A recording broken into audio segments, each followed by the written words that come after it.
तुला हे जमायचेच नाही, तू हे करूच शकत नाही, तुझ्याने हे होणारच नाही.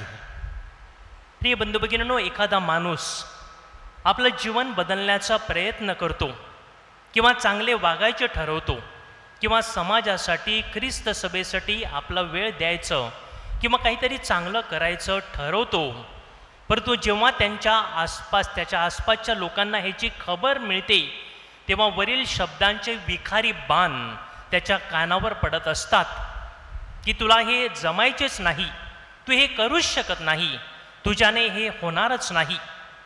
आणि मग ज्याप्रमाणे एखाद्या लाजाळूच्या पानाला स्पर्श केल्यावर ती लाजाळूच्या झाडाची पाने जशी आखुडतात त्याचप्रमाणे ही व्यक्ती देखील आखुडते आणि परत आपले जे जीवन सुरू आहे तेच पुढे सुरू ठेवते.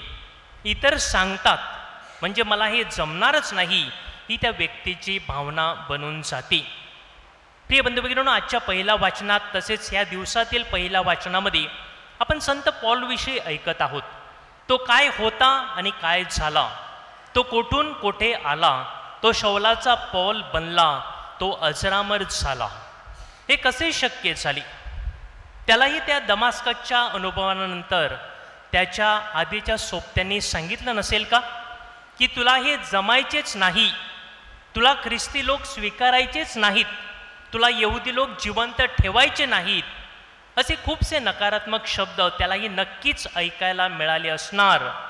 परंतु त्याने ह्यावर दुर्लक्ष केलं. त्याने लोकांपेक्षा देवाचं ऐकलं, त्याने लोकांपेक्षा स्वतःवर विश्वास ठेवला.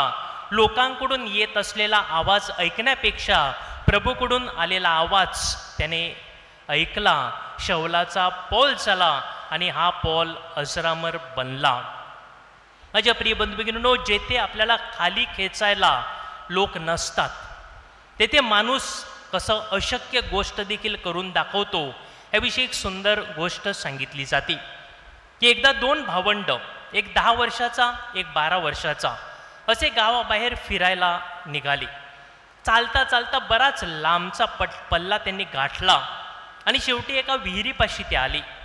त्यातील मोठा मुलगा जो होता तो त्या विहिरीच्या कठड्यावर चढला आणि तो विहिरीत डोकावून पाहत असतानाच अचानक त्याचा तोल गेला आणि तो त्या पाण्यामध्ये पडला. अर्थात त्याच्या सुदैवाने विहिरीतील दगडामध्ये असलेल्या एका फटीमध्ये बोटं त्याने घुसवली आणि तो तरंगात राहिला.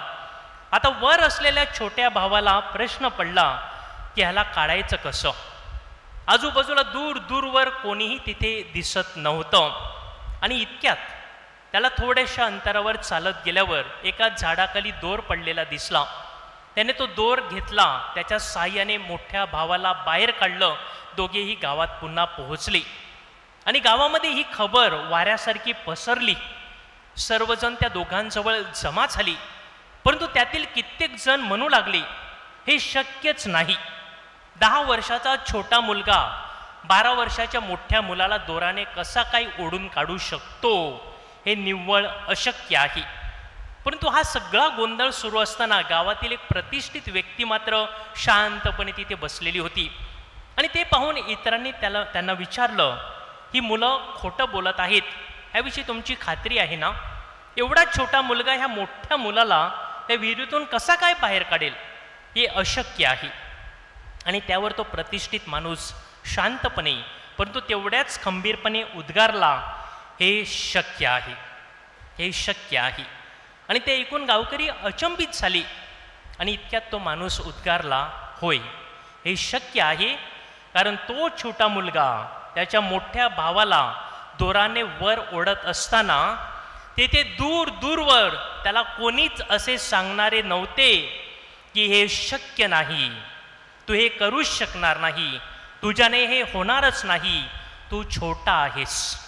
फक्त ह्यातील एक जरी आवाज त्या मुलाने ऐकला असता तर त्याच्या हातातून तो दोर सुटला असता आणि मोठा मुलगा विहिरीत अडकून पडला असता.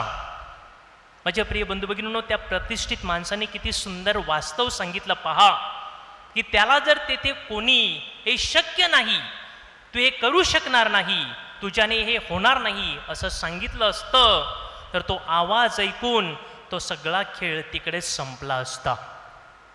आपल्या जीवनात आणि समाजात असंच घडत नाही का? आपल्या गावात कधी कधी असंच चित्र काही वेळेला आपल्याला दिसत नाही का? लोकांचं ऐकून चांगले निर्णय बदलले जात नाहीत का?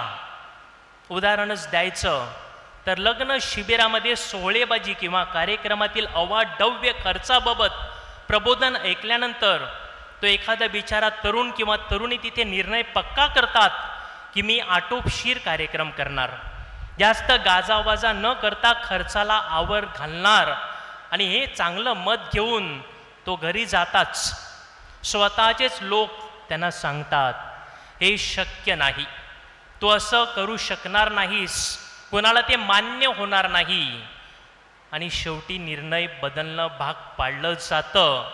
जंगी कार्यक्रम केला जातो, मद्यपानाला देखील ऊत येतो. 2 अपत्यानंतर त्या जोडप्याला 3ऱ्या बाळाची चाहूल लागते आणि सुरुवातीला ते बाळाला स्वीकारायच्या निर्णयावर अगदी ठाम देखील असतात. त्यांचा निर्णय तो पक्का असतो, परंतु हळूहळू दिवस जातात तसं स्वतःच्या लोकांकडून, नातेवाईकांकडून आवाज यायला लागतात, हे शक्य नाही, तुम्हाला संसार करणं जड जाईल, आता असं कोणी करत नाही, 3रं अपत्य कोणी घेत नाही. शेवटी निर्णय बदलला जातो. जे योग्य ते अशक्य वाटायला लागते. होय प्रिय बंधू भगिनींनो, जे योग्य असते तेच अशक्य वाटायला लागते. पापाचं पाऊल उचललं जाते, 3ऱ्या बाळाला उदरातच, त्या अंधारातच संपवलं जाते. एखादी व्यक्ती अथक प्रयत्नानंतर एखाद्या रिट्रीटमध्ये वगैरे पश्चाताप केल्यानंतर दारू सोडायचा निर्णय घेते आणि काही दिवस तो निर्णय अंमलात देखील ती व्यक्ती आणते, परंतु अगदी काही काळातच त्याच्या मित्र परिवाराकडून आवाज यायला लागतात, अरे तू कायमचा दारू सोडणे कदापि शक्य नाही, तुला ते जमणारच नाही, तुझ्यासाठी ते निव्वळ अशक्य आहे. आणि मग एक दिवस ते ऐकून तो आवाज काळजामध्ये घर करतो आणि मग एक दिवस तो प्याला पुन्हा एकदा हातात घेतला जातो आणि त्यानंतर पुन्हा पेगवर पेग सुरू होतात. पहिल्यापेक्षा परिस्थिती अधिक बिकट होती. ही फक्त निवडक उदाहरणे की ज्यामध्ये आपण पाहतो की आपले चांगले निर्णय माणूस कसा इतरांमुळे, इतरांच्या आवाजामुळे बदलतो आणि कधी कधी आपलेच लोक आपल्याला योग्य निर्णयापासून कसे परावृत्त करीत असतात, आपलेच मित्र आपल्याला कसे खाली खेचत असतात. माझे प्रिय बंधू भगिनींनो, शुभवर्तमानामध्ये जक्कय नावाचं आपल्याला उदाहरण माहीत आहे की तो जकातदार होता, लोकांच्या दृष्टीने पापी होता, इतरांना लुबाडणारा होता. तो बदलणं कधीही शक्य नाही, तो प्रामाणिक जीवन जगणं अशक्य आहे, अशी सगळ्यांचीच काय जक्कयची देखील भावना झाली असेल. परंतु अशाच जक्कयच्या घरी प्रभू भोजनास बसतो आणि जक्कय लोकांऐवजी प्रभूचा आवाज ऐकतो आणि भ्रष्टाचारी जक्कय सदाचारी जक्कय बनून येशूला सांगतो, मी कोणाचे काही घेतले असेल तर चौपट परत करतो, चौपट परत करतो. प्रिय बंधू भगिनींनो, आजूबाजूचे लोक जक्कयला तू बदलू शकत नाही, तू सुधरू शकत नाहीस असा जणू संदेश देत असताना येशू मात्र हे शक्य आहे, तू हे करू शकतो, तू बदलू शकतो, तू शिव्या शापाऐवजी देवाचे वचने बोलू शकतो, तू पैशाऐवजी देवाचे गोडवे गाऊ शकतो, तू भ्रष्टाचाराकडून सदाचाराकडे वळू शकतो असा संदेश देतो आणि जक्कय बदलतो, जक्कय कायमचा बदलतो. माझे प्रिय बंधू भगिनींनो, मीही माझ्या जीवनात सतत लोकांचे न ऐकता देवाचे ऐकावे, लोकांची लाज बाळगण्यापेक्षा देवाची भीती बाळगावी, लोकांची लाज बाळगण्यापेक्षा देवाची भीती बाळगावी. आणि माझ्या जीवनात जेथे जेथे शौलाचा पौल बनण्याची मला गरज आहे तेथे तेथे मी तसे बनण्यास देवाच्या कृपेची साथ घेऊन माझ्या निर्णयावर, माझ्या चांगल्या निर्णयावर मी ठाम राहावं. म्हणून या पवित्र मिस्सेमध्ये पवित्र आत्मा जो धैर्याचा आत्मा आहे त्याच्याकडे बळ आणि कृपा मागूया.